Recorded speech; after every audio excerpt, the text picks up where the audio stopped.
iRacing is a sim racing game that combines a true-to-life racing experience with an online community of virtual racers from all around the globe. iRacing offers a multitude of officially licensed cars and tracks, laser scanned with millimeter accuracy. Their car models and mechanical systems are based on real-world physics, engineered in cooperation with manufacturers and race teams. Their skill license system ranges from rookie to pro, ensuring members are always pitted against those with similar skill sets. Members are able to sign up for a weekly race series, compete in time trials, host a private race with friends, and participate in racing leagues created and run by the community. With over 170,000 members, iRacing works in partnership with renowned motorsports organizations like NASCAR to deliver virtual races based on the real-life NASCAR Cup Series, as well as many other series on the NASCAR ladder. iRacing also features team racing, providing a variety of options for members to create and manage their own teams, race with friends or real-world teammates in full-length endurance events like the 24 Hours of Daytona, Spa 24, or the Bathurst 12 Hour. Additional partners include IMSA, World of Outlaws, Supercars, and IndyCar, allowing members to race in their very own Indianapolis 500, Bathurst 1000, Chili Bowl, and many more iconic events. This is iRacing, delivering the most authentic racing experience short of getting into a real race car. Sign up today at iRacing.com.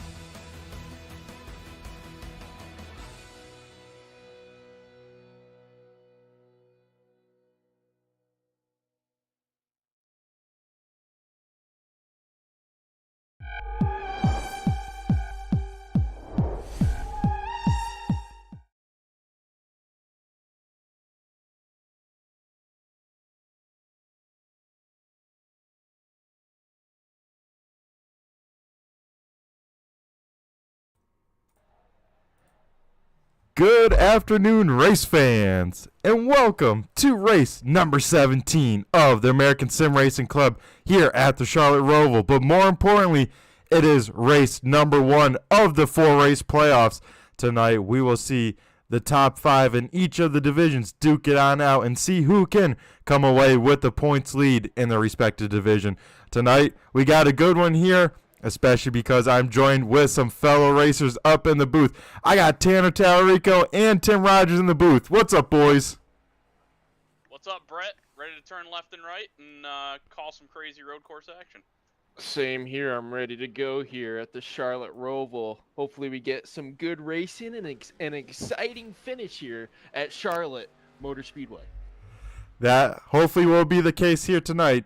We only got one caution coming out because it's only local yellows here at the road course. So we'll re-rack them at lap 10. But besides that, that's the only thing we got going on for caution. So if someone's wrecking, they're wrecking on their own. We'll look at the top of the timing and scoring before it goes away. Dan Parmley with the fastest lap here in practice before it ends. Hayden Swank in second. Andrew Payne third. Matthew Largan in fourth. And hey, Tanner Tallarico, you put in a lap out here tonight? Yeah, I put in a lap, and then I had a bad hot dog in the pits, and I couldn't subject myself into running the whole 35 laps. So I'll be joining you guys in the booth. Hot dog was delicious, but the stomach just didn't agree. You, my friend, have what we call Charlotte hot dog fever. I wouldn't race if I were you. Well, as long as you keep the broadcast booth clean, that's all that matters. Guys, we want to take a look at a car out on track here. Which one are we feeling like? Let's take a look at Dan Parmley. He's got some road racing background. He should be able to show us around this joint.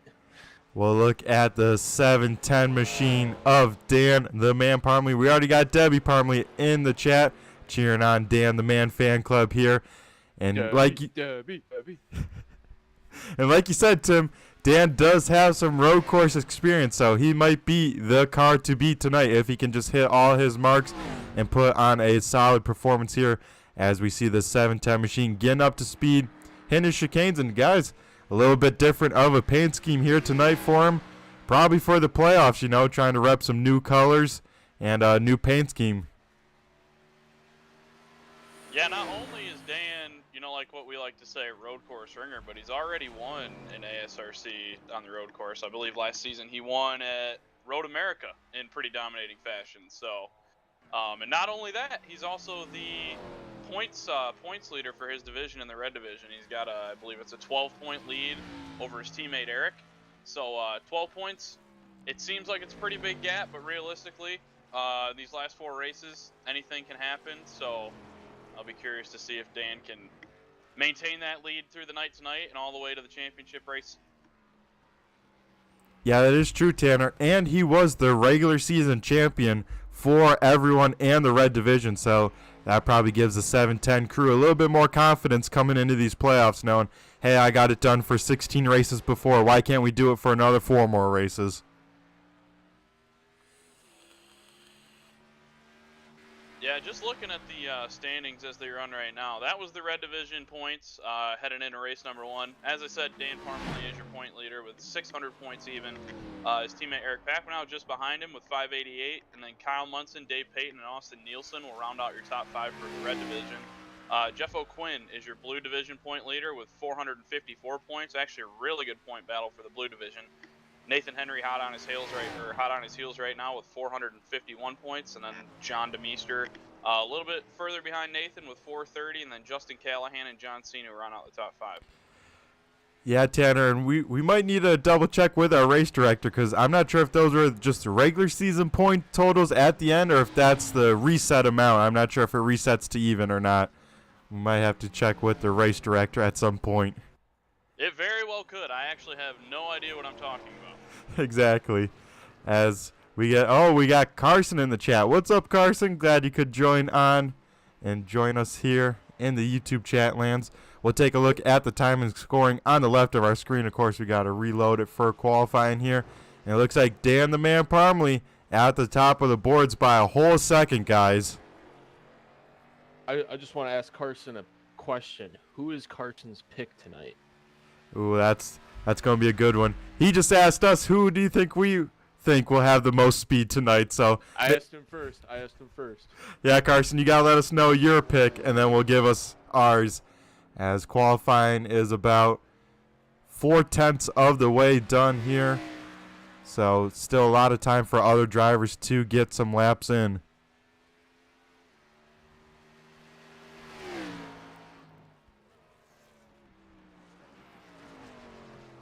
As of right now, it looks like Dan Parmalee, as we just said, provisional pole sitter at the moment. His teammate Eric, hot on his heels again on the point standings as well as the qualifying order in second. Our buddy Dave, old man Dave, bringing her home in third right now. Just actually ran a second lap, picked up a good bit of time on a second lap. Still good for third quick though.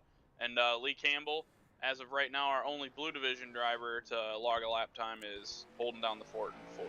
Yeah, I just switched to Nathan Henry, and he put it in the barriers in the backstretch chicane. So the 59 machine might be qualifying here with a little bit of damage. We'll see how this 59 machine will run, as I believe he'll start his first time lap. For sure, the first time lap that will count, because any sort of incident, whether off track, loss of control, contact, will disallow a lap here at the Charlotte Roval.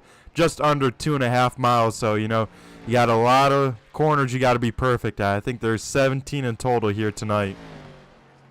Yeah, the key to being fast here is just being smooth as possible. We saw with Dan's lap time, he was just put down a very smooth, no mistakes at all. He just brought that thing home with no damage or nothing. That's the key to winning a race here at the Charlotte Roval.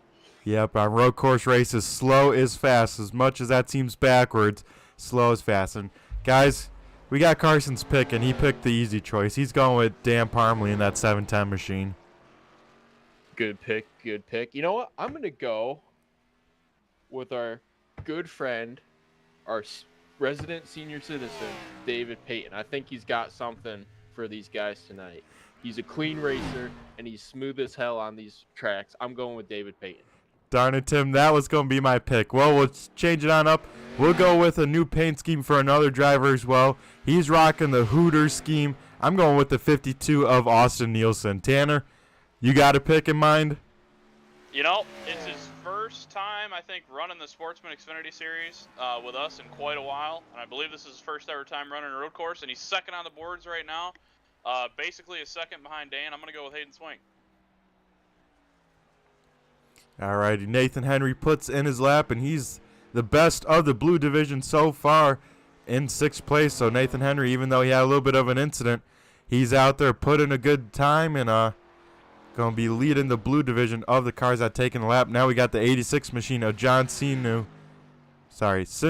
out there, and he's getting ready, I believe, to complete his first time lap.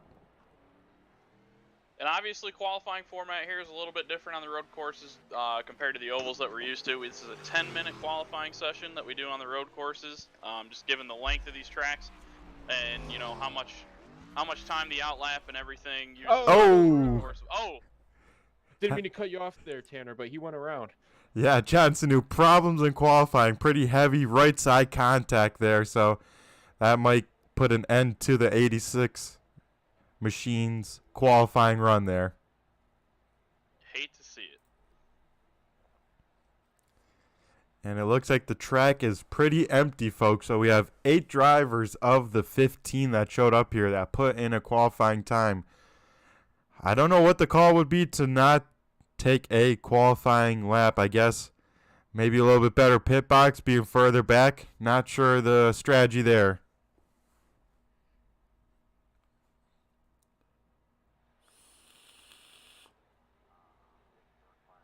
Now, the other thing to remember, too, is our stage break tonight will be on lap 10. So maybe some of these guys, you know, maybe want to play it safe those first couple of laps until we get to that stage break. Maybe let things single file out. Because, honestly, you know, this place is a road course, but it's definitely, obviously, not your most traditional style.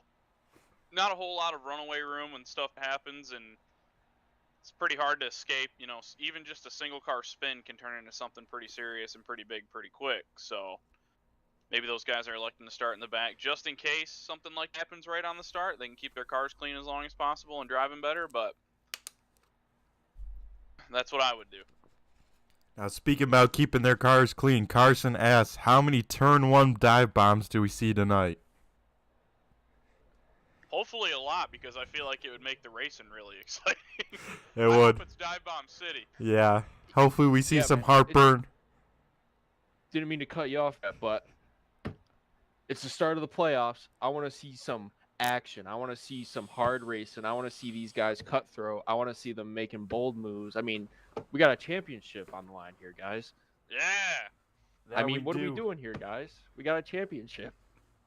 Yeah, we do. We saw some bold moves at the start of the playoffs last season where Eric Papineau got a win over, I believe it was you, Tanner, in the 1 car. So we'll have to see if anyone else can make some bold moves, bold strategies here tonight at the ROVAL.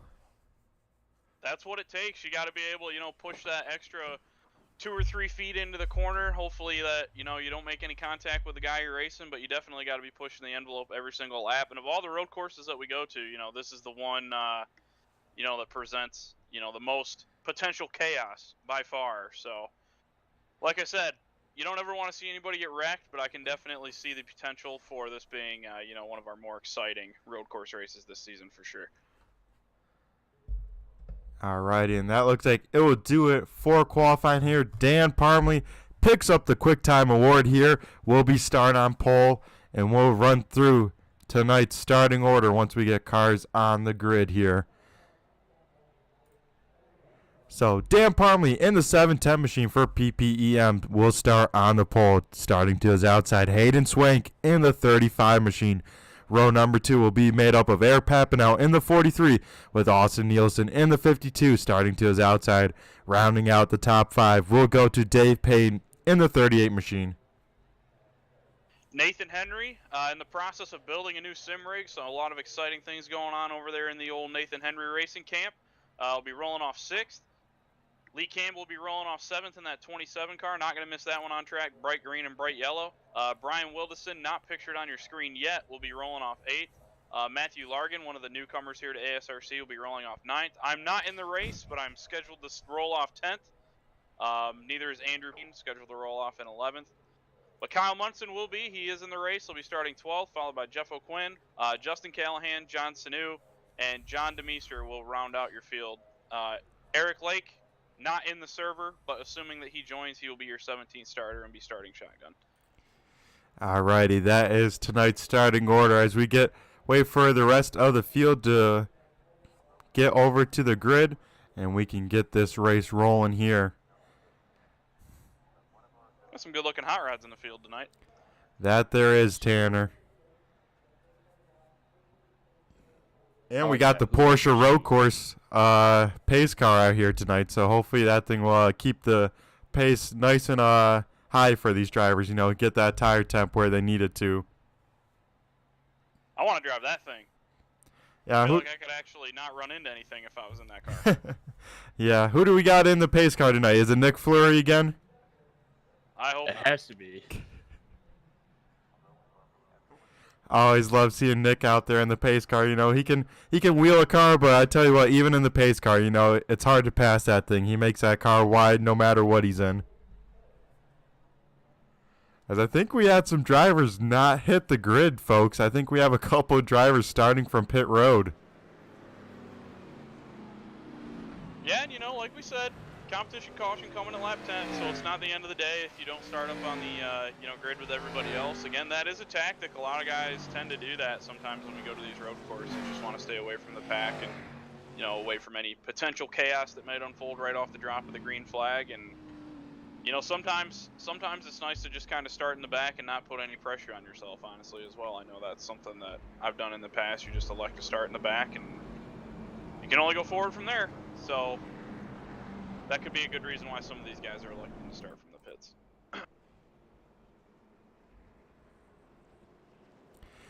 And then one thing to keep in mind, folks, our race director was telling me before the race, they will skip the front stretch chicane and go straight into turn 1. So that would mean they're going to be carrying more speed than normal into turn number 1. Could potentially lead to some big mistakes. We'll have to see how these drivers handle turn number 1 with that extra speed here.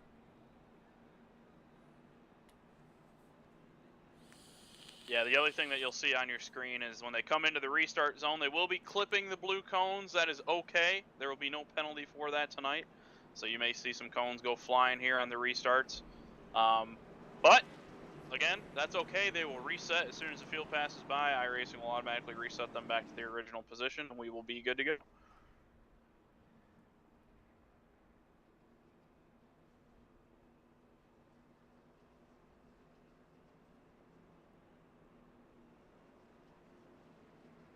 Man, it's a real good looking field of cars.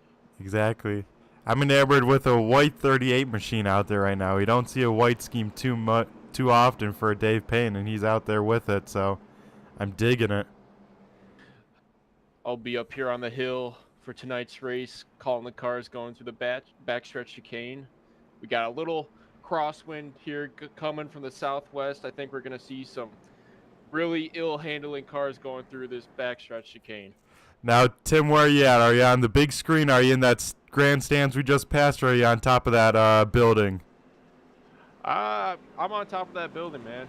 Just having a good time, watching the cars go through, Alrighty, you have to keep us informed in that backstretch chicane if we got any wild action going on there. As the field gets ready to take the green flag, we'll wait for the iRacing pace car driven by Nick Fleury to make it down pit road. And then we'll wait for the 710 of Dan the Man Parmley to lead us to green and fire on off. Boys, you ready to kick off the playoffs? Let's go. Yes, sir. As we see Cone's lives being taken out here, Dan Parmley fires off. We are green flag racing here in the playoffs. Dan Parmley with a great jump. He's going to be way out in front. It looks like everyone woes it on up for turn number 1 and makes it on through cleanly here for turn number 1. Into the infield section underneath the Bank of America bridge for the first time. This is a really technical right-hander. In practice, everybody seemed like they were in second gear through here, but that's really sketchy on cold tires here on the start. Looks like everybody's going to hang on to it right now as they head on here. I guess it'd be into turn number 4 and up the hill. Yeah, we're making through the infield part. Hayden Sway gets big time loose there. A little bit of wheel spin, like you said, from those cold tires, Tanner. Now we're up to the big track into turn 1 of the oval is where he can really stomp on the gas as they head towards you, Tim. Dan Parman with a nice lead coming into the backstretch chicane over Hayden Swank. They're going to woe it down here, going into the trickiest corner of the racetrack. Dan Parmalee with a nice Swank. Eric Papineau all through cleanly. David Payton and the Hooters car as well. Yeah, these guys making sure they navigate this backstretch cleanly. They all do so. And now they're back onto the big front stretch to the front stretch chicane here. And Dan Parmalee looking like, a little bit of tire lockup. He gets the curbs big time. That's going to slow him on up. This will give Hayden Swank a shot. Dan Parmalee will lead lap number 1, but Hayden Swank going to take over the race lead here. They go side by side into turn number 1 and head to the infield, Tanner. They're both loose. Hayden sideways. What a save out of the 35 car. They're wasting no time. Like we said, this is going to be exciting, but what I say, guys, we're going at it. There out of the 71, but they're holding on to it. Yeah, they are. They are going for it. And we got to keep in mind, folks, I believe there's still playoff points to be had in the stage. So these drivers going for those stage points. Every point matters. As Hayden Swank now, he's roasted those rear tires. He's struggling for bite in the rear end. One thing to remember, too, is that 35 car is not running for points. So he's got nothing to lose. He's going to be out here going gung-ho all night long. Talked to him for a second before the race started, said he didn't want to interfere with the chase battle too much, but obviously he smelled the lead right there and he was going for it. Yeah, as with the timing and scoring, folks, you see scrolling across your top, any red number is in the red division playoffs, any blue number is in the blue division playoff, any white numbers we got a car around the backstretch. It's the 27. We got the 27, Lee Campbell went around. Yeah, he looped it in the backstretch chicane, Tim. And what'd you see happen to that man? Looks like he just went in way too hot. I don't know. Slid the tires, spun that thing right around, got out of the way. Just spun that thing around. He's on his way again. Yeah, it looks like he got in there too. Swank goes around from third, turn 1. Oh no, so trouble for the 35 machine. We're trying to go live and catch it. Turn 1 against the inside wall. He's waiting for a hole to back up into traffic. Remember, only the stage caution tonight. No full course cautions here in the Sportsman Series on road courses. So Hayden's finally going to get that thing backed up. He'll have that competition caution at lap 10. He'll be back in it, but that's unfortunate for the 35 really. Yeah, he was struggling with that rear end bite. We saw him get big time loose multiple times on corner eggs, and that rear end finally probably stepped down on him as we see the replay here. But it looks like he kept it off of the wall, so that car will at least be clean.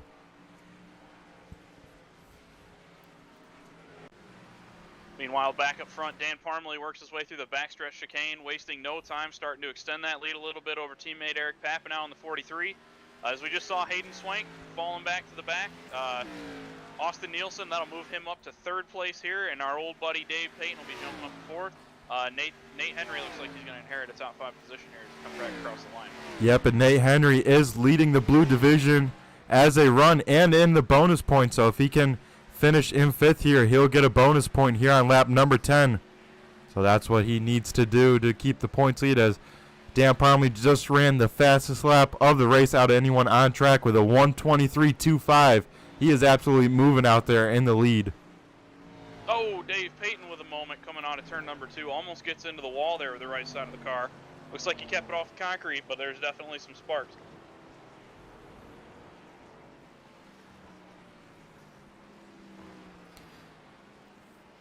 As we see the field starting to fan out more here on track. Drivers starting to see how these tires have fallen on off. If they're too aggressive with them at the start, they're already paying for the price for them here on lap number 4 of 35. I believe there's only 2 tire sets, so you use one at the competition caution. Then you got to try and probably make it till halfway in the run and then use one more set, if I'm not mistaken.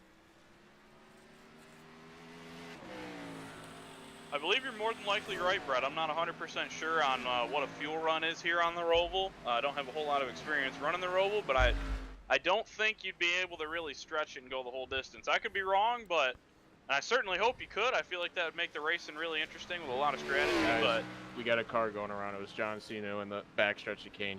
He has it rolling though. All right, we'll take a replay and see what happened to the 86 machine. What'd you see out of it, Tim? Looks like he just locked that thing up going into the corner. Couldn't get it slowed down enough and just spun it right around.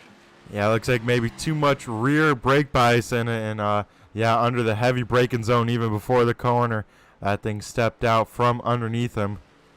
As we get a little bit of a battle brewing here for second place in the blue division. Jeff O'Quinn kind of all over the back bumper of the 75 of Justin Callahan, with Matt Largan right there as well.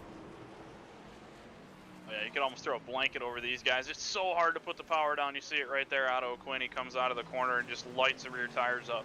And it's such a game of just playing the forward bite, trying to make sure you can get the best launch as possible. And you'll see these guys, oh, there you see it again out of the 9 car, just dancing around a little bit on throttle. Oh, we got John DeMeester in the wall right where you merge onto the track from pit road. So we'll have to see what happened to the Blue Deuce here as he leaves turn number 1 and into turn number 2.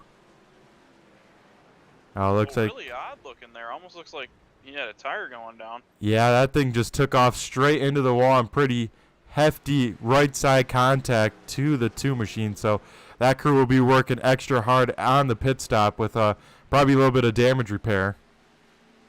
Guys, it looks like the whole field made it safely through the backstretch chicane. I think we're good. As we're saying how close these drivers were in this 3-car battle, it's already fanned on out to Justin Callahan about a second and a half in front of Jeff O'Quinn. Matt in the 4 machine kind of keeping about the same pace, but just shows you how quickly you can get spread on out once you hit or if you miss your marks. Absolutely. As we just click past halfway in this first 10-lap stint, leaders working lap 6. Remember, competition caution will be coming out on lap 10. We'll rebunch this field back up and we'll go for the second half, but still got a pretty decent battle going on here for the bottom half of the top 10 still going on between Callahan, O'Quinn, and Largan. Oh, O'Quinn, I believe, pops the wall a little bit there with the right side. It looked like significant contact, but he definitely got it. yeah, it shows some pretty significant right front damage to the 9 car, so we'll have to see how that affects the handling. Now, assuming that the front toe on that car isn't too knocked out of whack, that car should actually be okay through the infield portions where you're not really relying on the downforce as much, but would not be surprised to see him maybe have a little extra drag on these fast, high-speed NASCAR portions of the track. Yeah, and you got to wonder how that thing's handling in the heavy braking zones. Is that thing pulling to the right? Is that thing, doing funky stuff now?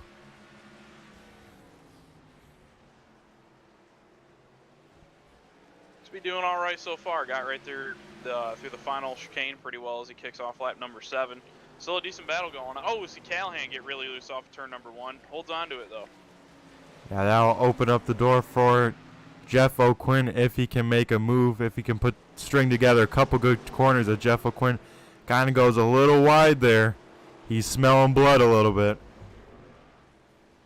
And you can just see him try to pinch the throttle down ever so slightly and just try to get some kind of run on Callahan, but as we talked about a second ago, it's so difficult to get forward bite and traction off of these corners. These Xfinity cars got a lot of power, not a whole lot of downforce built into them, especially here on these road courses. Oh, as we see Callahan almost pop the wall himself. Just a repeat of Jeff O'Quinn a lap before. That's going to open up the door. We're going to see the 9 car get underneath him here, coming back onto the NASCAR oval. Yeah, we'll see them side by side. Heading to you, Tim. Tell us what you're seeing as they go through turn number 2.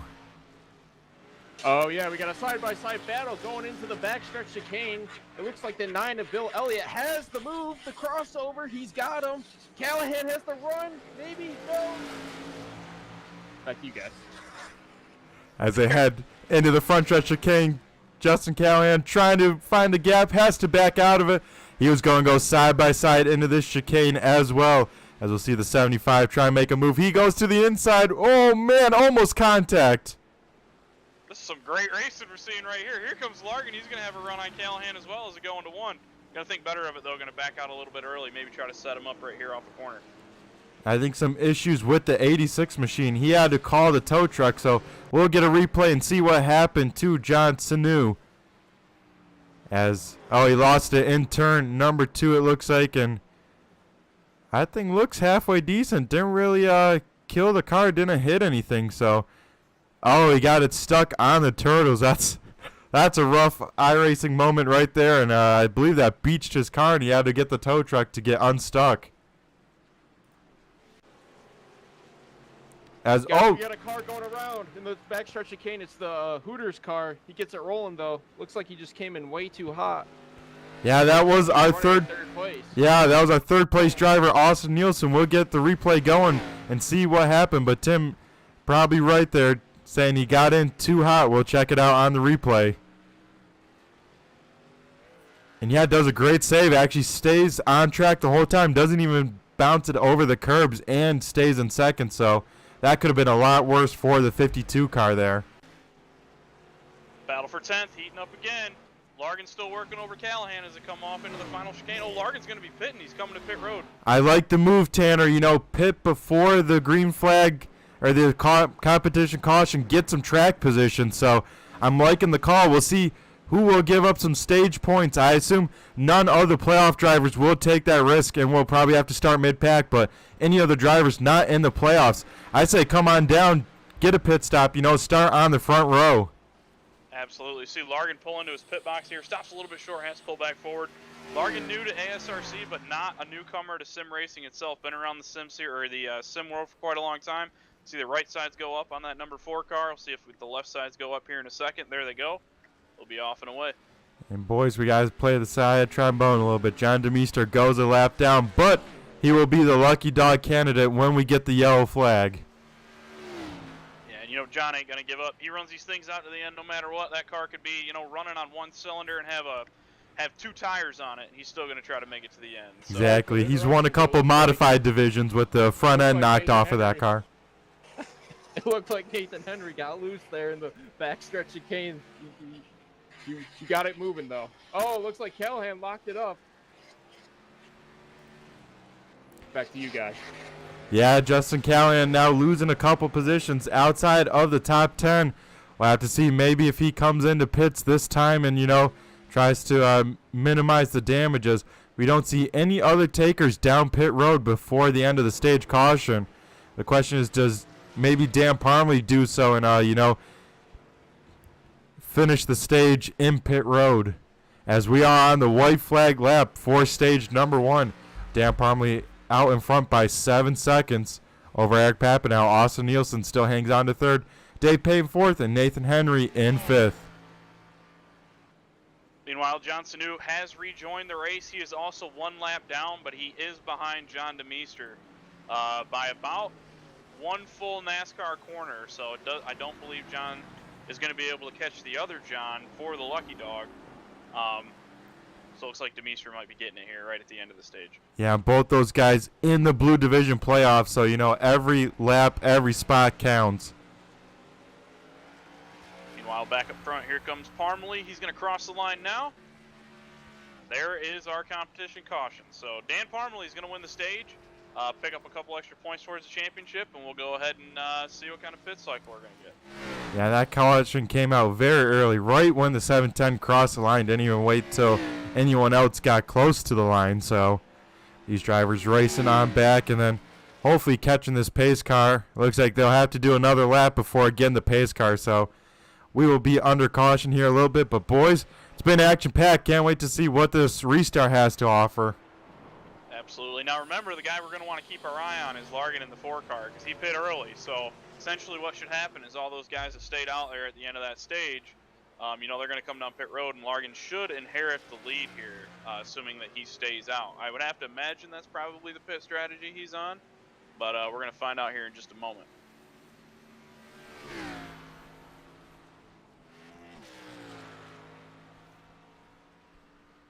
Feels slowly creeping up to the pace car, which still hasn't left pit road yet, so it'll be just another second. Probably going to let the field bunch up just a little bit more here before the pace car launches. Yeah, we got a camera here on the pace car on the front stretch. We'll wait for that Porsche. We got to tell Nick Fleury, kick it in gear, you know, get on out there, pick up this field.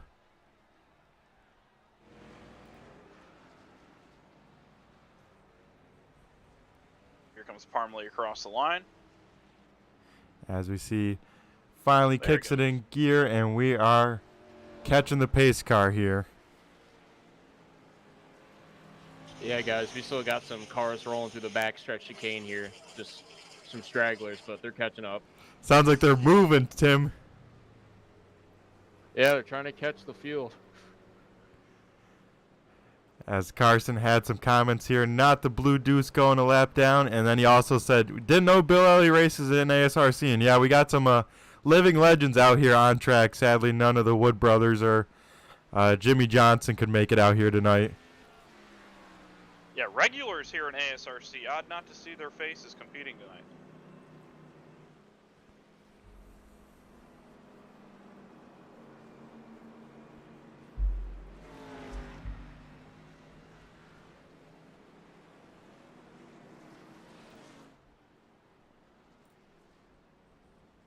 Pace car working its way back up into NASCAR Turn 1. See the 71 car there. Leading the field, Dan Parmalee. Teammate Eric Papanow in that beautiful looking 43 Liberty Live Church Chevrolet Camaro. Great looking scheme. Papanow always does them up good.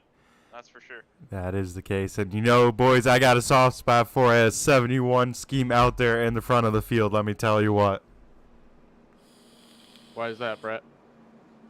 Well, you know, that's my racing number as well. You know, I always love a little bit of a play on the B-17 bomber as well as the old man's number being 711. So got a little bit soft spot for the 71 number. Tim, what's your favorite number? I know you changed some numbers here recently. What's your go-to these days? My favorite number is the 48. It's been my favorite number for a while now. I use it in all my passwords. Yeah, it's always been 48. That was my racing number too when I raced. My favorite driver's number. Yeah, and forget about the part when I said I use it in my passwords. I don't. Yeah, it's definitely not Tim Rogers 48. No, definitely not. And yeah, so you must be a big Alex Bowman fan then, right? Who's that?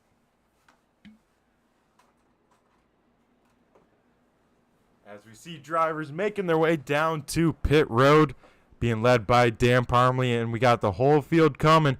As set for that 4 car, he stays on out on track and will take over the race lead.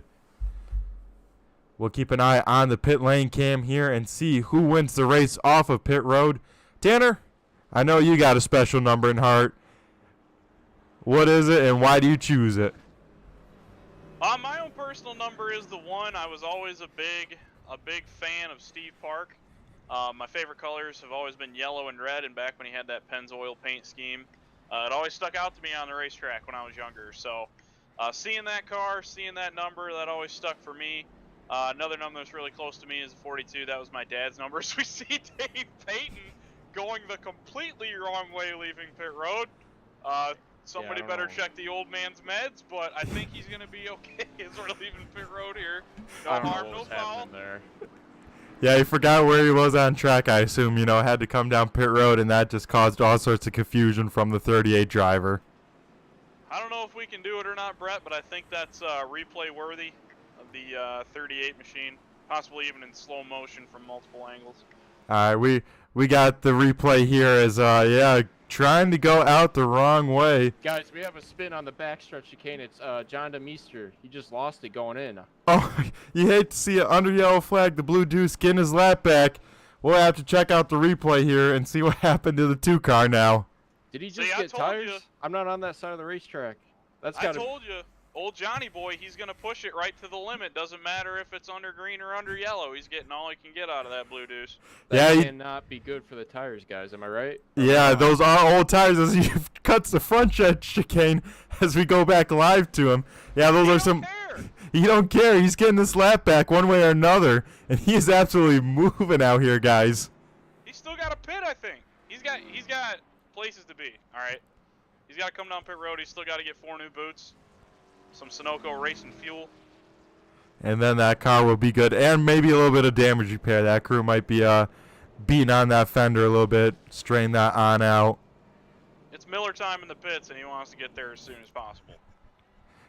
Guys, it's Miller time up here on the backstretch hill, and I tell you what, we had a huge cheer when John DeMeester spun that thing around. Yeah, you know, the fans love it. They love to see the action.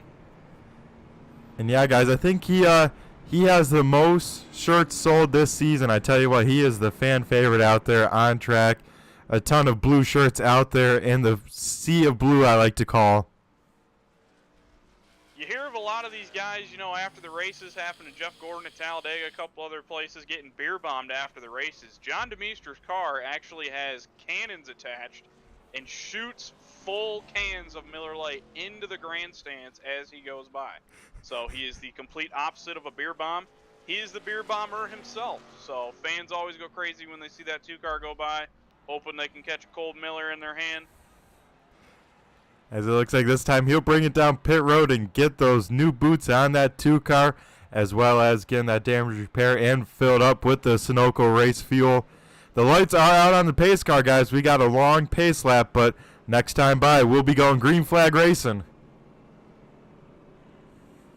Gotta get some more ammo in that 2-car. And a little bit of strategy being played by some of the drivers here. Justin Callahan and Jeff O'Quinn topping off on fuel, or maybe getting a little bit of damage repair done.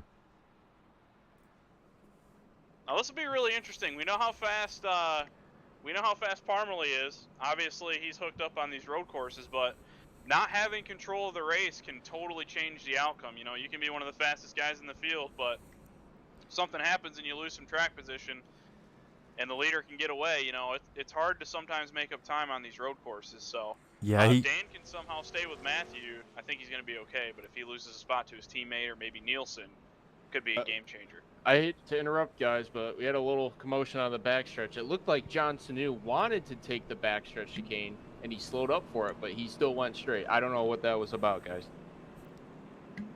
Didn't have time for it. Exactly, a little off-track excursion, a little exploring, you know, checking and see how much grip's out there. We got 1 to green. He's trying to catch a pack. He ain't got time. Are they at the finish line yet? No, they're heading towards you, Tim. Yeah, coming towards your turn spot. Oh, I can't see him yet. Not yet. How about now? Still not yet. When he... Are you guys just joshing me, or are they actually coming? They're in the chicane. Oh, there they are. Okay. So give me an update, guys. Who took 4? Who took 2? Did they all take 4? None of them are taking the chicane, it looks like. But I believe everyone took 4 tires, Tim. Everyone had a 15-second stop, so everyone took 4 tires here. I'm interested to see what Matthew Largan can do from the pole here. See if he can break away a bit. Yeah, get some clean air. And, you know, Dan Parmley's sitting in a kind of bad spot. You know, he can't launch and get that big run. And if a car, let's say Eric Papinow or something, locks him on up, they're heading straight to that left rear of Dan Parmley. So we'll have to see what happens as Nick Fleury gets ready to head down pit road. And we'll wait for the 4-car to fire on off. He doesn't have to go through the chicane here. We'll see some cones get murdered here once again. As the 4 fires on off, we are back. Green flag racing here for stage number 2. Everyone gets away cleanly here. And we head into turn number 1. Pretty gnarly pack back there for about 6th place. Looks like they're playing nice so far. Meanwhile, Matthew Largan's still holding the lead up front. Yeah, Kyle Munson to the inside of Brian Wilderson. Now they still go side by side in this infield part. If Kyle Munson can complete the pass, that puts all 6 Red Division drivers 2nd through 6. Sorry, all 5 of them. Largan holding his own. He's looking pretty smooth in the lead right now. You got to imagine that Parmalee, you know, he's keeping himself composed. Oh, we almost had one go around. I believe that was Nathan Henry. Looks like he's going to hold on to it. But Largan keeping himself composed and just trying to be as smooth as possible to hold off that super fast 71. Yeah, we'll have to see how long it takes Hayden Swank to get back through the field. We saw him get loose on his own. Now he's got fresh tires, you know, even as they head towards you, Tim. We got some action. Looks like they're headed in pretty. Oh, someone cut it. Someone cut it. Who is that? The 951 looks like he just came in way too hot, or he didn't want to get into the side of the car he was next to. I think that was a safe move, just not causing an incident and just sacrificing your lap. Yeah, Nathan Henry dove it in there pretty late to the inside under the braking, and Brian Wilderson was heavy under braking as well as Hayden Swank looks to the inside, gets it woed down enough as Hayden Swank trying to drive back through his field as quickly as possible. While all that's happening, Parmalee got around Largan there coming out of the backstretch chicane. Looked like Largan just lost his forward drive getting back up onto the track. Those fresh tires on Parmalee just drove right underneath him. So it made easy work of the 4-car, but we'll see if Matthew can hold on to second now. Yeah, he's looking halfway decent in second, as I believe we have one car went off slightly. That was Kyle Munson, just put the left sides off in the grass in this infield portion.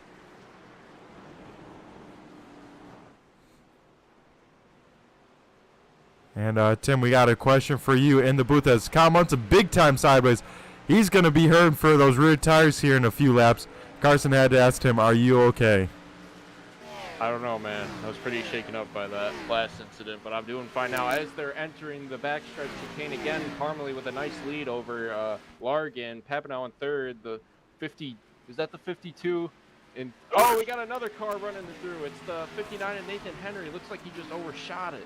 Yeah, he had Kyle Munson right on his front bumper, Hayden Swank on his back bumper, and yeah, just locked him on up and had to bail on out of it before he got in the back bumper of the 28. He's still leading the blue division, though, but now a little bit closer to his fellow competitors. Some of these guys look like they're hitting motocross jumps the way they're hopping these curves. Woo! You can see the bottom side of the car when they go by. Yeah, Justin Callahan just hit him big time to the front stretch. Big can't be dive good bomb for there their going car. into turn 1 from Henry on, I believe that was Lee Campbell. Made it stick. Man, I tell you what, man. Lee's been having an eventful night with these curves. I tell you what, man. I'm surprised we haven't seen more cars get some heavy nose or underside damage with how hard some of these guys like Tanner and Tim been saying, with looking like almost some autocross going out here at the ROVAL here tonight. Doesn't do a whole lot for your lap time, but it sure does look cool, and it's entertaining. I want more of it. Hey, man, I'll take entertainment over anything else any day. As they're coming through the backstretch chicane, it's Parmalee in the lead again with Largan in second, Papanow in third, the 52 in fourth.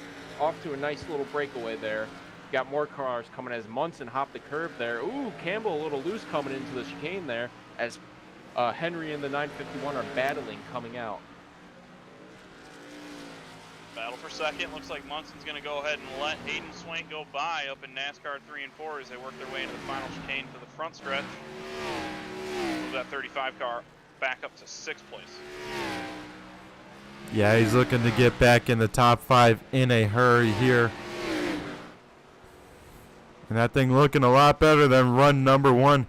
Looks like he's keeping that rear end underneath that 35 car as he sets his sights now on the 38 of Dave Payne. Spinner, Lee Campbell, turn 2. Oh, not Down Lee. to the inside, light contact with the inside wall. Sorry, Brett.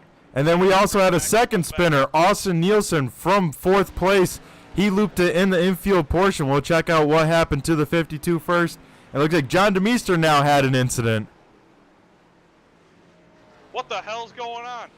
Is someone putting oil down on the track? Tim, you smell any oil? Not that I can smell, guys, but there is a lot of beer on the backstretch hill. As you see, Parmalee, he's grown his lead a bit there. He's really taken off as he enters the chicane. Ooh, looks like Papanow is catching up to Largan a little bit. We have Dave Payton in 4th. My pick, he's moving up as he safely navigates the backstretch chicane. Looks like the rest of the guys are going to safely maneuver that as well. As the 951 came in really hot there. Wicked hot, but he made it stick. As John DeMeester's having some tough time, he has just lost it 3 times in a row. He hit the turn 1 Tums Heartburn safer barrier and then has lost it the last 2 corners. So those rear tires are smoking hot on the Blue Deuce machine, let me tell you guys. He's out of beer cans. The ballast is gone in that car. He's going to have to come back down and add more ballast, more beer. That he will, and some fresh rubber, because those tires are begging for mercy. As we see Eric Pappa now closing in on the gap for second place. He's slowly reeling in the 4 car. Think being behind that 4 car, it smells like freshly baked brownies. Got the old Betty Crocker sponsorship. For me, Tanner, the 4 car is just a complete black car. Oh, all right. He's sponsored by Betty Crocker for me. I think you need to turn on custom numbers, Brett. I definitely got custom numbers turned on here, as my eyes are also turned on here in real life. I don't know what Tanner's seeing. We got Parmalee, Largan, Papanow safely navigating the backstretch chicane. David Payton, Swank up there now, running in the 5th position, I think. Oh, we got the 951. He came in sideways. The tires were smoking, but he hanged on to it. And that's that dirt experience coming to life in the 951, a big dirt track racer. So he knows how to throw a car around sideways. Very surprised with how well Largan's holding on to second place. I know he only pitted about 2 laps earlier than these guys on the stage break, but that's a long time here. I mean, you're talking almost 5 miles on tires, slipping and sliding around, and he's doing a pretty good job holding on to second so far. Yeah, he is. He's just got to make sure he's not looking in the mirror too often, because one mistake and Eric Papanow will be all over him. You know, the other battle we're going to have heating up here in just a second, Hayden Swank is hunting down Dave Payton in that 35 or in the 38 car. He was about a second faster than Dave last time around, and you can visually see on the racetrack the 35 car's got some speed in it. As we'll throw up a track map on the right side of your screen to see where your favorite driver is out on track. Any car that's lit up green is the car we're looking at on track right now. We're looking at the 35 car of Hayden Swank. Hey, Tim, they're coming towards your favorite part of the track. Yep. Here we got Parmalee. He's exiting their top 3 safely through the back stretch of Kane. It looks like Papanow keeps gaining each time they come through here. Oh, we got Swank now on Payton as they exit. Yeah, he closed in some gap under brake, and Hayden being pretty brave on that brake pedal, showing us how much he's trusting that car. And now, within 2 car lengths of Dave Payne, does he make a move at this front stretch chicane? Gonna find out. They both get in a little bit hot. Oh, looks like they're gonna make it stick. Watch for the crossover here from the 35. Yeah, 35's going to be looking to the inside in turn number 1 here. It's like Dave's gonna think better of it. Is he gonna cross him over? Couldn't That's- quite put the power down either. Yeah, that's a negatory. And with Dave Payne going that wide in that corner, that opens up the door for Austin Nielsen to maybe reel in the 38 machine. I'll tell you what, I know we're kind of strung out here in this race, but there's definitely no lack of action or talking points.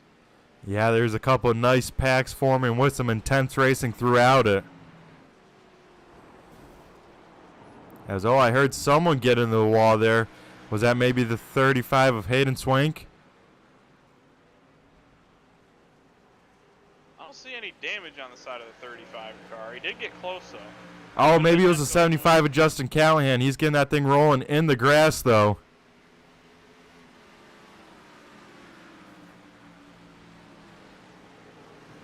Looks as though Callahan did make contact. Ooh, with the guys, outside we got a wall. lockup going into the chicane. It's Swank. He blew it. He locked it up going in, and he blew it. Hayden Swank will now have to get a slow down penalty. He'll have to slow down in a certain amount of time, give up a certain amount of time, or else he will get a black flag and have to serve a pass-through, which no driver wants to do. Also, it looks like maybe another incident from the Blue Deuce we'll have to see as he heads into turn number 1 here on the replay.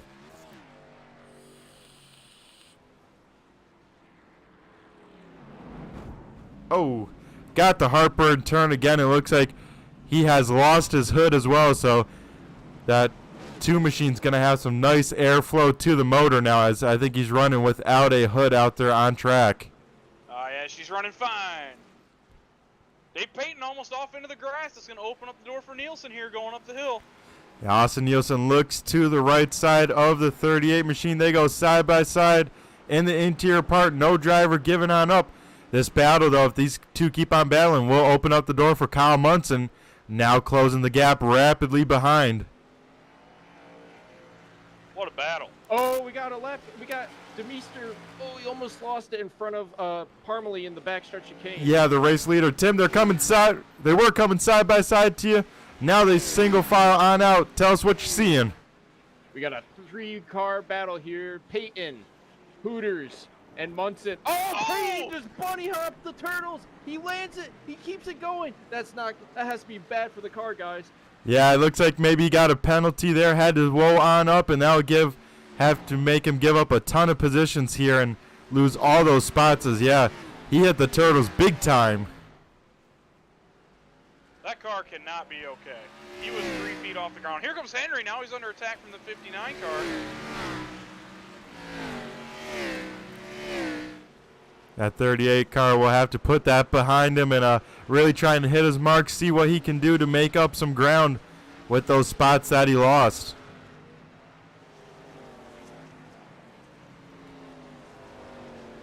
Meanwhile, back up front, not a whole lot has changed. Still got Dan Parmalee checked out up front by about 4 seconds over Matthew Largan, who is on those older tires, holding off Eric Papanow in 3rd. Hayden Swank has driven his way back up to 4th.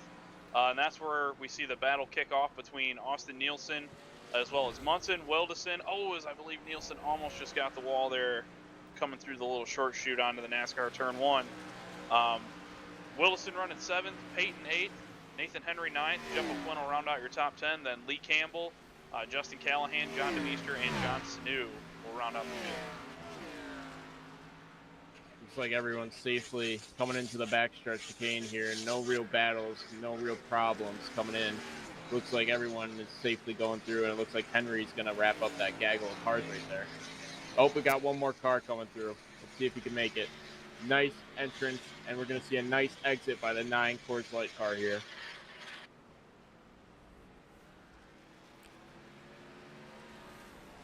Back to you guys. Justin Callahan reeling in Lee Campbell for 11th position. He's closing on that gap within half a second now. Yeah, it looks like Justin can just, as we said earlier, really get to the gas really well as he's going to sweep to the outside here coming into the front stretch chicane. Let's see if he can make the stick. Looks like Campbell might just be letting him go here. Wise decision. They go. Get in pretty hot and straight. Yep. Get a piece of the curb, but Justin Callahan completes the pass here, as it looks like maybe some more trouble for the Blue Deuce. Maybe not.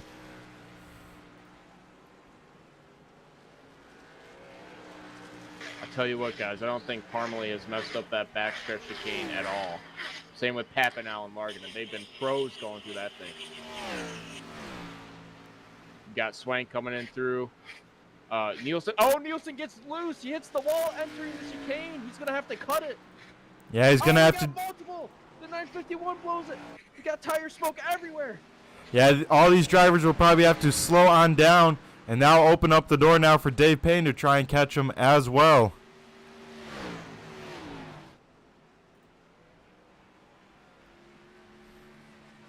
Meanwhile, guys, we got 10 to go.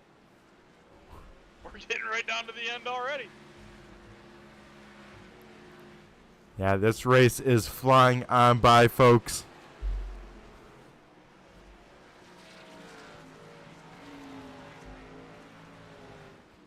I assume they can make it to the end on fuel, so I don't think we'll see any pit stops with us already halfway through this run.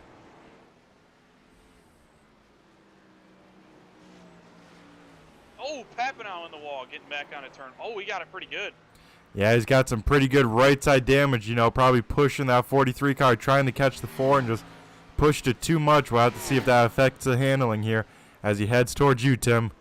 Yeah, we're going to see if that has any effect. Looks like he's going to, oh, skid to the tires a bit there coming in, but looks like he's going to have a safe exit there. No real problems with the car entering. As we got more cars coming in here.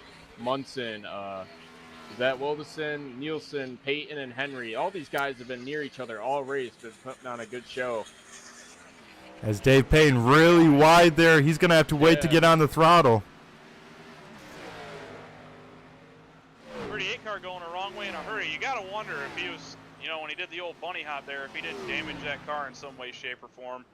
Looks like it might be down on power a little bit on the straightaway, but... Yeah, that car definitely not seeming the same after that heavy contact in the backstretch chicane with the curb.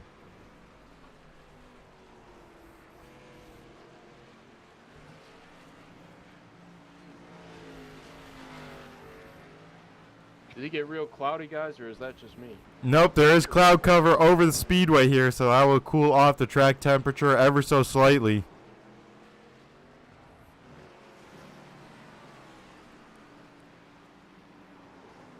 Hopefully no rain in the forecast. Did anyone check the forecast before this, boys?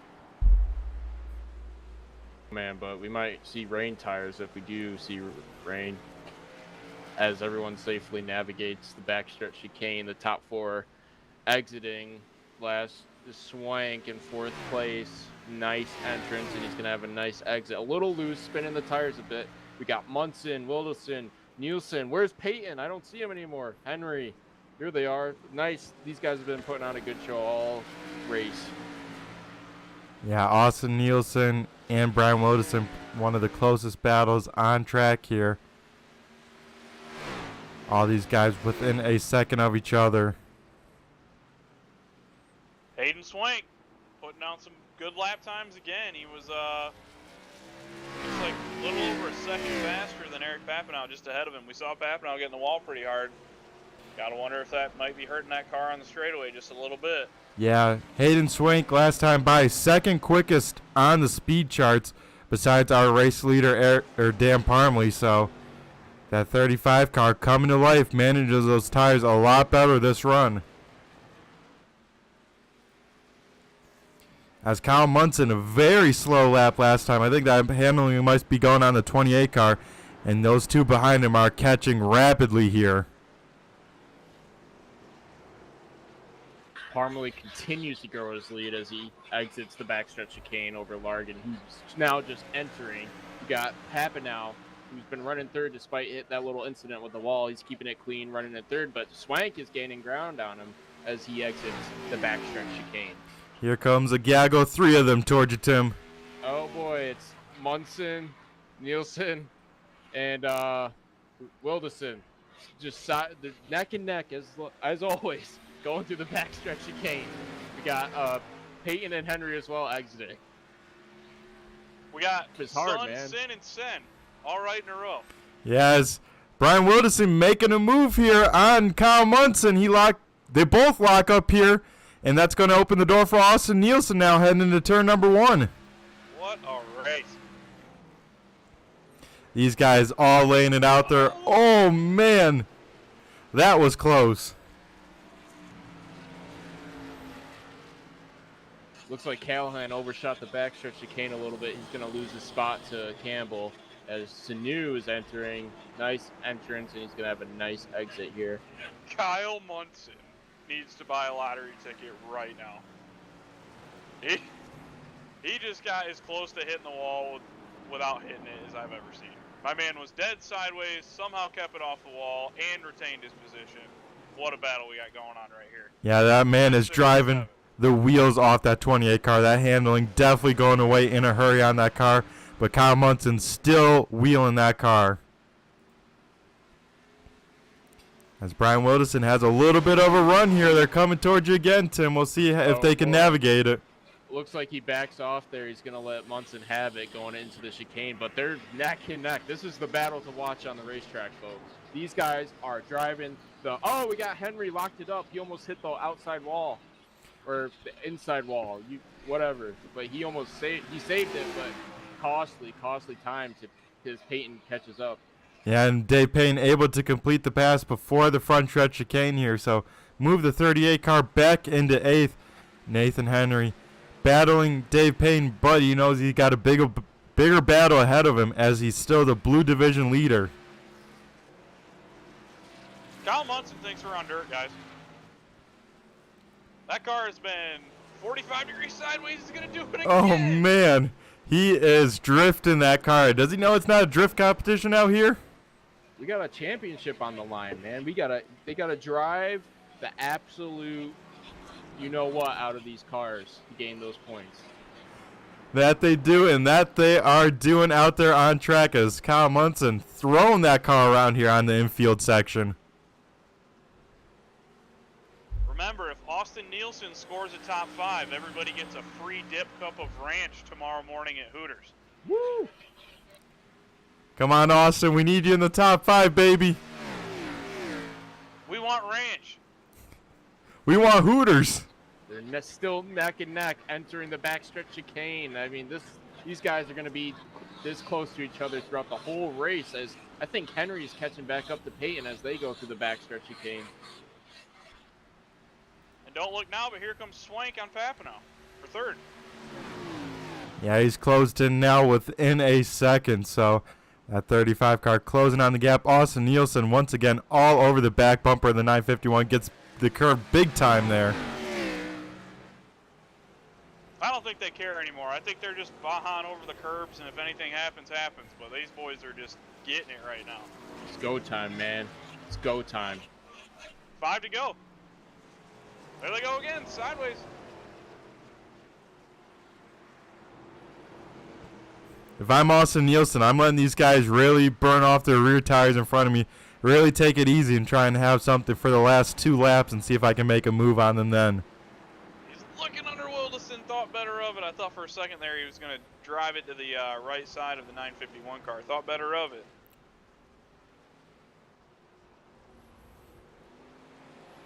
Looks like Swank is ever slowly catching Papanow as he gains some ground going into the backstretch chicane.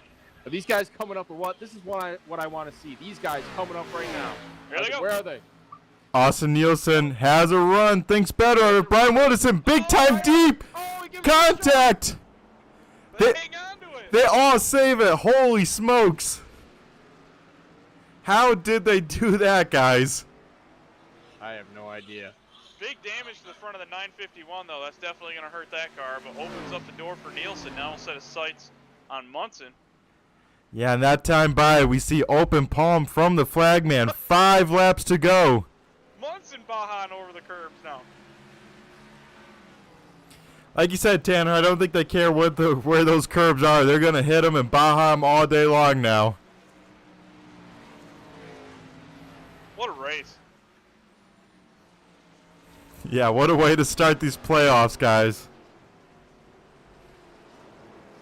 I told you, man. I told you in the beginning these guys are going to be going at it.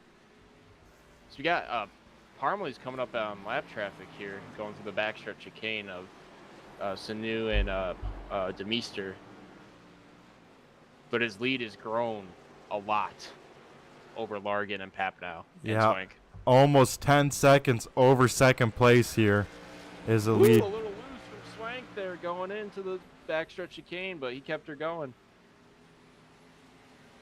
As Austin Nielsen closing the gap here on Kyle Munson. He's going to try and make the 28 car make a mistake here. Ooh, yeah. Looks like Nielsen got in there good. Yeah. Looks like Peyton got around Henry there, right, guys? When did that happen? I believe when Nathan Henry overcooked the backstretch there and didn't get off too good. I forgot. You made that call there, Tim? Oh, Munson over the curb. Oh, he was in the grass that time, so it didn't even hit the curb. As I wonder if that will be cutting the course if I have to slow down and give up any time, or if that 28 car good to go. We'll see if the 28 car sends it sideways. This is the corner that 28 car always sideways on. That time a little bit better, but Austin Nielsen looking very strong. That car looks very planted to the ground compared to the cars around him. Looks like Parmley got safely past those lap cars, by the way. They let him by. Good sportsmanship on those guys. Yeah, that actually was a race for position, Tim. The 86 now scored ahead of the 2. Munson in the wall. He's going to crowd him to the bottom. Here comes Nielsen. Oh, man. This is the battle for 5th. If Austin Nielsen can pull it on off and finish here, we get that free ranch. Is he going to go for it? He's going for it. They're both sideways. Here comes Wilson. They both tried to outbrake each other and both got sideways, synchronized spinning almost. Somehow Kyle Munson keeps it facing the right direction, but now under fire from Brian Wilderson. And we see Matt Largan down pit road with 3 to go. What's he doing? Gotta be fuel, I'd have to think. Are these guys cutting it close? Yeah, do these guys need to save fuel? Because, yeah, it's just a splash and go. Only a 6-second pit stop from the 4 car. He comes back out in 4th here.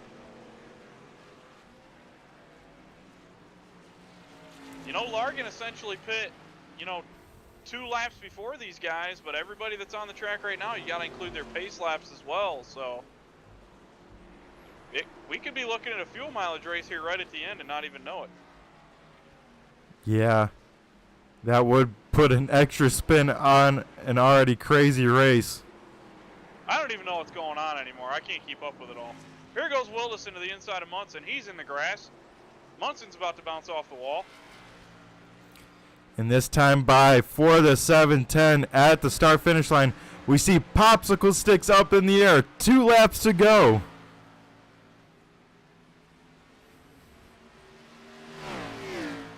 Looks like everything sort of has calmed down as Munson and Wilson enter the backstretch chicane after that little rowdy incident last lap. As holy crap, Nielsen sent it in there. Yeah, Austin Nielsen driving the wheels off that thing, trying to catch him. Brian Wilderson has a big run, though. He's going to maybe make a move to the front stretch chicane on the 28 car. He's right on the back bumper.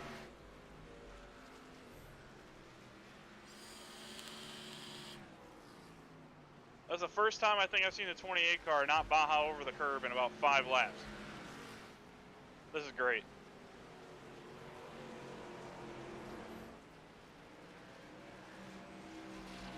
Nielsen's coming back, boys.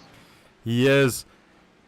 He's still got some tire left underneath that 52 car, and he's hoping these two battle out in front of him and maybe open up the door.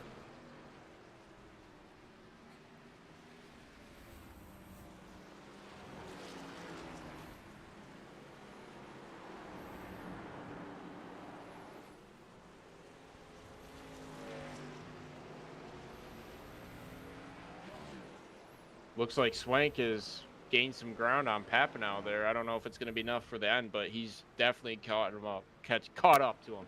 Sorry, there's a lot of Miller Lite going on back here. This time by for the 710 machine. White flag, 1 more to go. Ooh, we got a run on the outside of my... Oh! Demeester loses it in the backstretch corner. Oh, they both cut the corner. Oh, here comes... Wilderson sideways through there, cuts it. Kyle Munson cuts it too. He probably has to slow down here. This could open up the door for Austin Nielsen and maybe even Dave Payton. What the hell's going on? I have no idea. That was insane.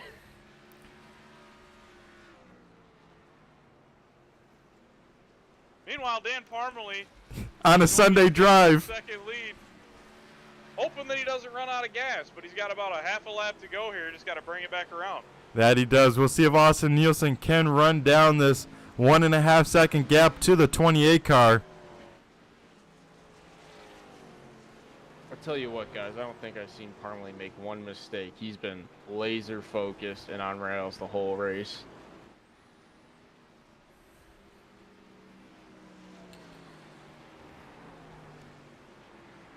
That he has been, as we see the 710 machine make his way through turns 3 and 4 for the final time.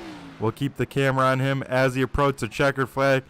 Dan Parmalee gonna check the box here, win playoff race number 1, and keep the lead here even with the reset. Dan Parmalee wins the ROVAL.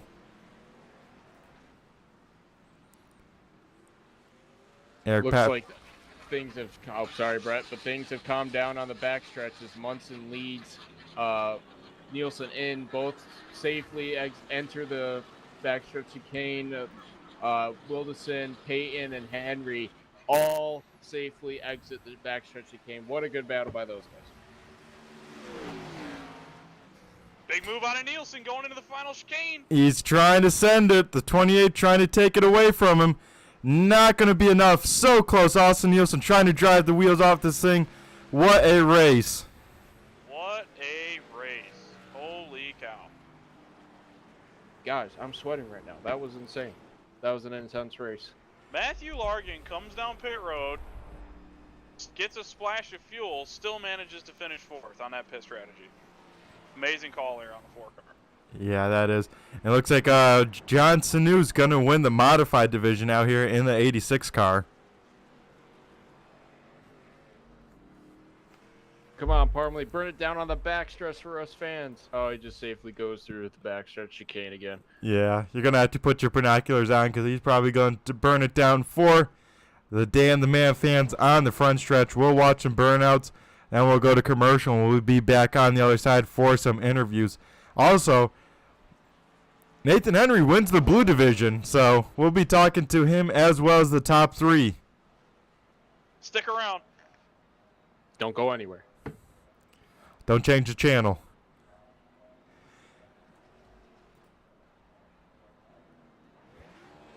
As we see the 710 machine of Dan Pomley burning it down for playoff race number 1. He's got to feel pretty good with that. Some good burnouts there. I wonder how much fuel he has to do some burnouts, guys. We got a little dual burnout from Papanow Esports.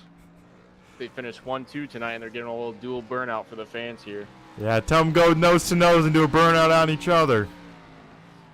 I'm sorry, Papanow Performance E Motors. What is it called again? PPEM, yeah, so Papanow Performance. Giving a show for the fans here. Oh! Oh! All right, guys, come on. These cars cost money. Exactly. Don't be tearing them up after the race. Inflation. Yeah, you don't know how much these Goodyears are costing these days. As we will throw it to commercial, we'll be back on the other side for some interviews. Don't go anywhere.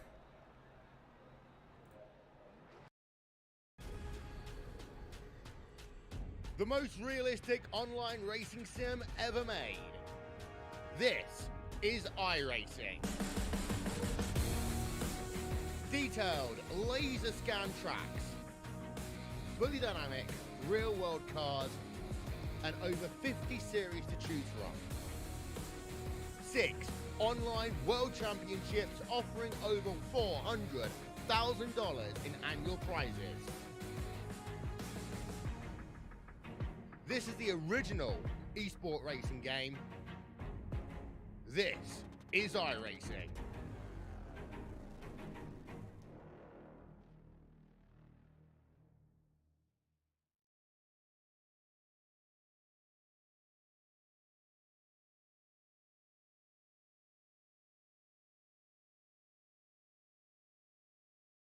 Alrighty, we are back here, and we'll be talking to Nathan Henry in the 59 machine.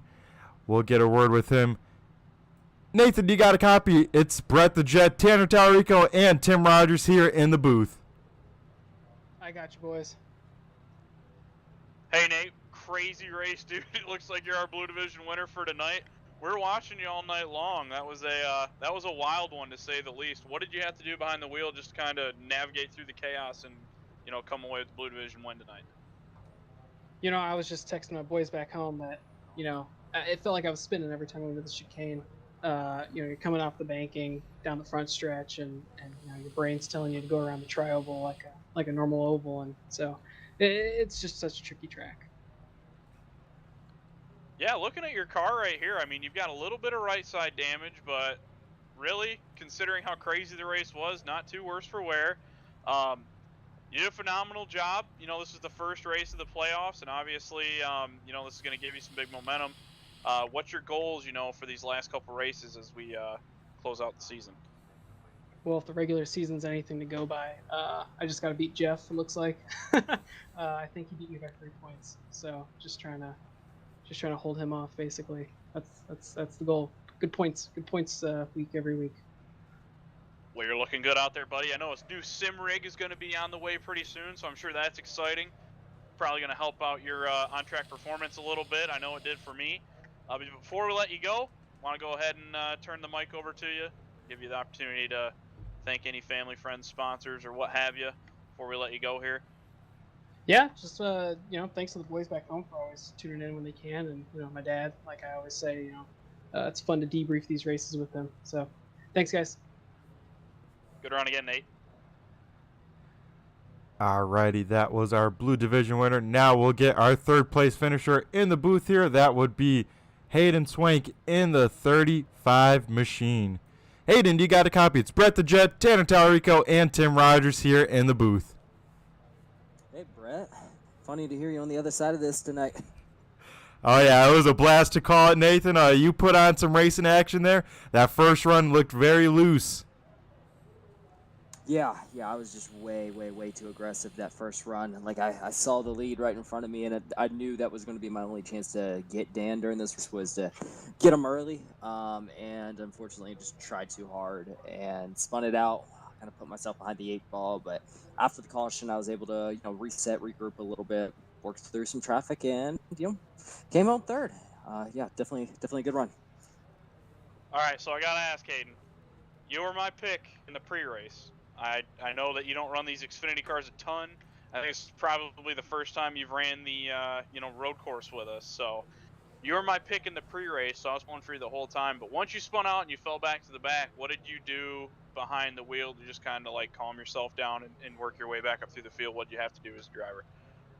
Yeah, I think a lot of it was just being patient. It is really tough to get the moves done out here in this series, which just makes it a little bit more fun. But I think just kind of holding on and just waiting for my opportunity to make the pass, and then once I was in clean air, just being as aggressive as possible. That was the goal to getting back to the front. But yeah, what could have been if we didn't spin.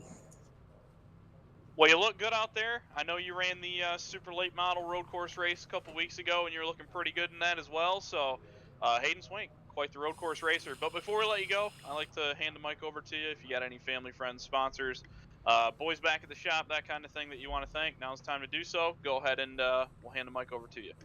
Absolutely. Yeah, huge thanks to Overtime Chevy, GM Parts, and everybody that sponsors my racing career on and off the virtual track, racetrack, whatever you want to call it. Yeah, it's a good run. All right, buddy. Hayden Swink, that's your third place finisher. Third on the podium. We'll go ahead and move him up here. Now we'll dial up our second place finisher. That would be Eric Papinow in the 43 car. Eric, do you got a copy? It's Brett the Jet, Tanner Tallarico, and Tim Rogers in the booth here. Yes, sir. How are you doing? Oh, pretty good. How about yourself, man? That was a intense race there. You were battling the 4 car that whole second run, and then he came in for a green flag pit stop. Yeah, it was pretty wild out there. I'll tell you, I am absolutely born to slam out. Oh, I bet. Hey, Eric, it's Tim up in the booth here. How hard was it to navigate that backstretch chicane on old tires? Had to back up the corner. Sounds about right. Yeah, we had Tim Rogers up in the on top of the tower there on the backstretch. He was our backstretch commentator, giving us the calls. But Eric, you had to be stressing a little bit towards the end. Hayden Swink starting to run you down there. What was going through your mind there in those closing laps? I just knew with how hard he was pushing to get to me that his tires were going to be just as bad as mine. So it was going to be a wild slugfest there I was thinking for a minute. But when I saw him make that mistake in the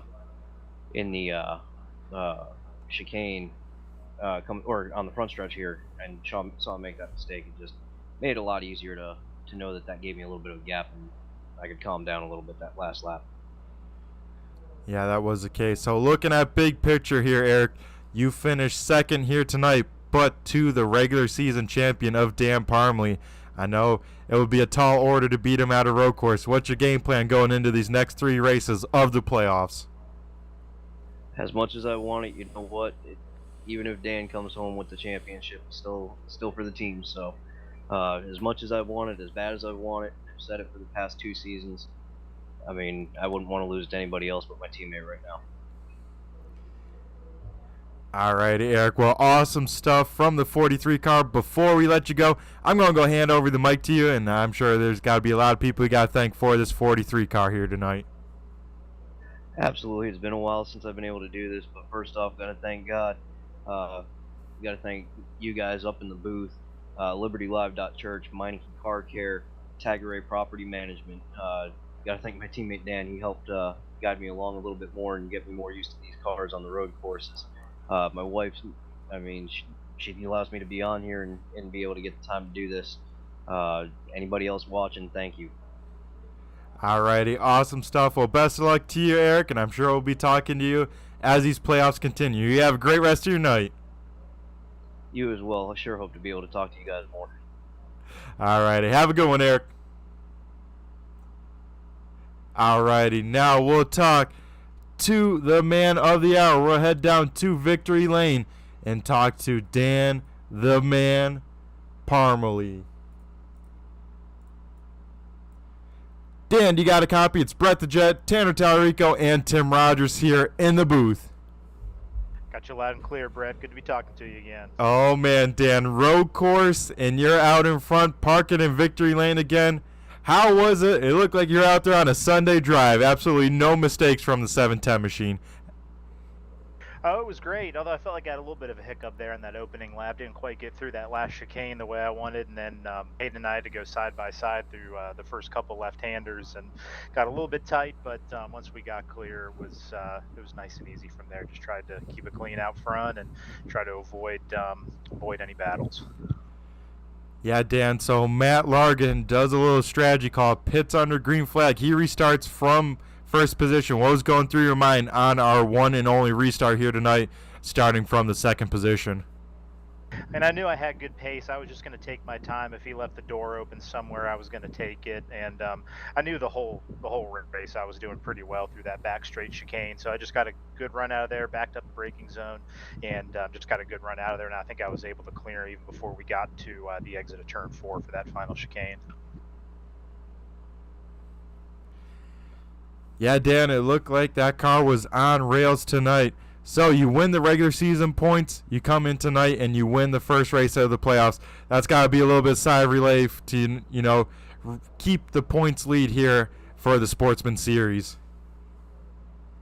Yeah, I mean, there's, not a lot of opportunities to gain a lot of points. So to also get the pole position, lead a lap. Assume I led the most laps too. So, getting all those bonus plus some of the stage points, that's certainly going to help for the rest of the championship, and just try to get as best a run as possible these last 3 races and just keep it up front and keep the other guys behind me. Yeah, Dan, that sounds like the plan, because that's what you're going to need to do. You got some fast guys behind you, but how are you looking forward to these next 3 races? Definitely looking forward to Atlanta. We've run really well there in the past.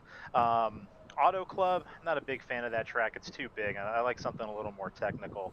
But definitely looking forward to Atlanta and Phoenix. And again, just try to get good runs, keep it out front, stay out of trouble, just get as many points as possible. Alrighty, well, Dan, you put on a heck of a show. Awesome race from the 710 here tonight. Before we let you go and celebrate playoff race number 1 here in the books, I'm going to go hand over the mic to you and have you thank whoever you got to for the 710 crew. I'll definitely give a shout out to Eric. It's nice having him on the podium here next to me. Give a shout out to the sponsors, Tag Array, Liberty Live Church, and give a shout out to the family. I know they're watching, and the wife for letting me come out here and steal some hours on Monday evenings to run with you guys. And great job by you in turn 3 to carry the race. I'm looking forward to these last 3 weeks and try to get us a championship.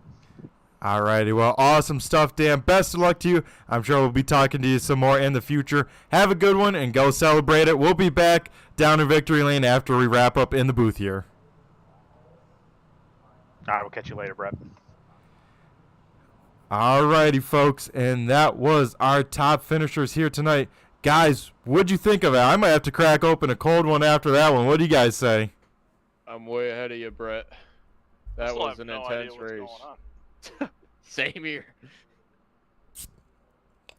As we'll crack open one there. And yeah, heck of a race. We had action-packed race here at the ROVAL.